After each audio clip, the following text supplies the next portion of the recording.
Greetings everyone and welcome to week 11 of Skyrim SE modding, the first week of the new year. And to be honest, this week was kinda meh. No breakthroughs of any kind, the script extender is still not done, and the amount of mod uploads is also not as high as it used to be when Odium first came out, obviously. Nevertheless, there are still more than enough mods to be taken a closer look at. So I would say, let's get to it. Scotty, beam me some intro. What the fuck?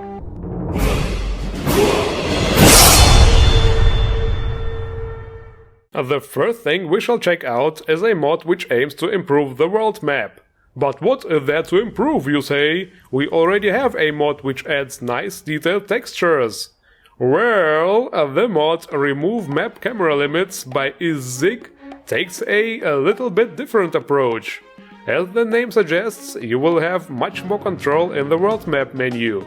Things like changing the view angle freely, meaning pretty much spinning the camera around and viewing any location from any angle. And also zooming in as much as you want, which can be useful to get a better look at the roads and plan your route. Of course, if you zoom in too close, you might get overwhelmed by all the pixelated mess, which is of course nothing in comparison to the actual Skyrim world. And at that moment you might start thinking you are dealing with Google Maps. But I mean, it's just the world map after all, so it's natural. Unless somebody actually makes some crazy, I don't know, 16K textures for the world map? Now comes a mod which is really brutal. Dukkhas Forbidden Death Metal. I mean, death magic, of course. This mod adds some really brutal spells for those of you who want to roleplay something like an evil death metal mage. Spells like Death Ray or Cauldron of Blood will let you kill your enemies in a very, very gory way.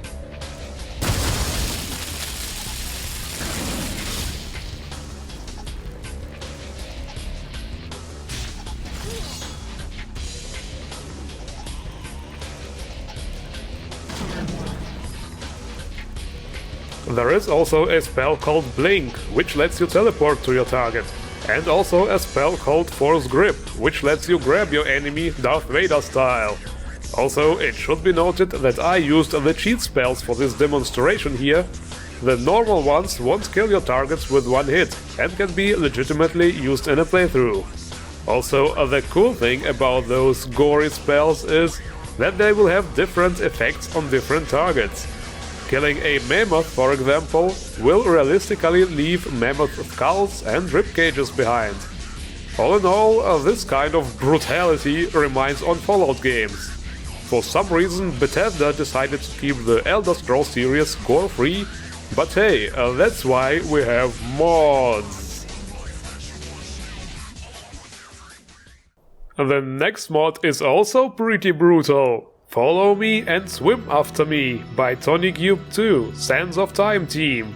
Well, the name of the mod already gives the basic idea of what it's about.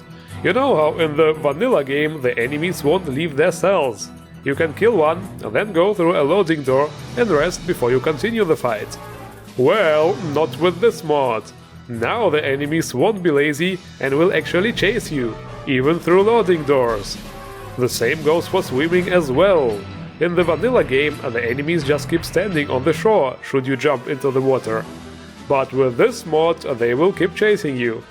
All this increases the immersion a great deal and also makes the game harder in a way, since you won't be able to use cheap hit-and-run tactics anymore.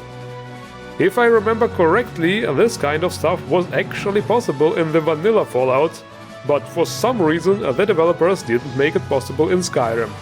Well, once again, we have mods. So, if you are wondering who the girl on the thumbnail is, no, it's not just for clickbait.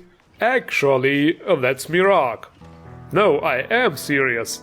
Yeah, I guess he wanted to adapt to the cool, fresh society of today and underwent a gender change. Lady Miraak by Gweecool. Well, there is not much to say here actually. This mod changes the appearance of our old wrinkly Miraak and turns him into a beautiful dark-haired girl. Nah, just kidding, that's not all. This mod also replaces every line of Miraak's dialogue and makes him, I mean her, sound like this. Your eyes once were blinded. Now through me do you see. Your hands once were idle. Now through them do I speak. Not bad, not bad. That's definitely something different. I guess for people who have completed the game enough times and are now somewhat annoyed by the default Miraak, you know, the whole soul-stealing business and all, well, now you can have a hot female antagonist for a change. That's right, never forget people, there are no brakes on the mod train. And now it's time for weapons. You heard right, not just one mod, but actually 5 really sexy weapon mods. All by the same author, TARTAROSS. The first one is Odium, Source of Molag Bal. If the mace was not enough, you can get a sword and a greatsword, both with scabbards and both very sexy looking.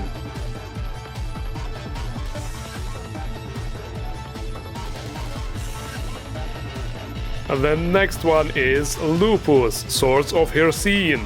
Seriously, those textures, this kind of attention to detail, this, ladies and gentlemen, is pure sexiness.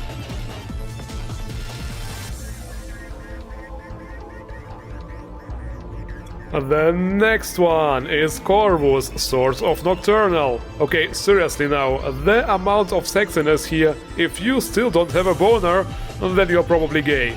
Just kidding.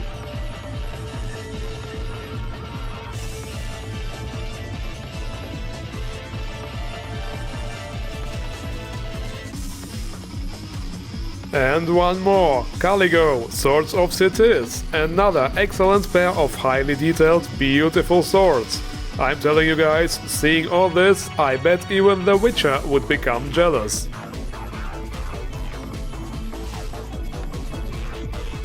And the 5th mod is actually a weapon pack containing several weapons. Hunter's Carved Arsenal, containing a nice bow in 3 variations. Normal, with an attached quiver, and with quiver and scope. And of course it comes with fitting arrows, meaning regular quiver on the back. And then you also get a dagger, a one-hand sword and an axe. And again, all items with extreme amounts of detail. Simply beautiful. This right here is high quality work, without a doubt. I certainly hope to see more of this epicness in the near future. Okay people, the next mod is something completely different and refreshing. Ayleid Haven. Oh my god, what is this? A player home mod on my show? Yeah, somehow I never got to review any of them for New Room, until now. This one was created by Les, the same modder who made the Ayleid Palace, which I reviewed back in episode 18 of my Old Room reviews. The Ayleid Haven is a bit smaller than the palace, it's supposed to be a mid-sized home. But nevertheless, it is pretty big and offers lots of space for you and your followers. There are several rooms with beds, so you could probably store a whole army of followers here. There is also a really big room with various kinds of display possibilities. And yes, there are also those activator displays where you can put collectibles from the vanilla game, like Dragon Claws for example. I really love those things. Also, as you can see, there are a bunch of NPCs running around, who we obviously have to kill, because I want to leave here alone with my waifu. What? Recorder? No, I mean the cat obviously. Much sexier. But jokes aside, there is actually a switch next to the master bed, which lets you disable the NPCs, so it's all cool. Don't know about you guys, but I totally dig those Ayleid homes. They always look so noble and luxurious. What kind of player homes do you prefer? Let me know in the comments. And this is it for this week's episode. As always, you can find the links to all mods in the description below. Don't forget to endorse the modders if you should use any of them. And if you enjoyed my video, leave a like or a comment. Or both, just kidding. And also, feel free to subscribe to my channel for more Skyrim mods on a weekly basis. I thank you all for watching, and see you around!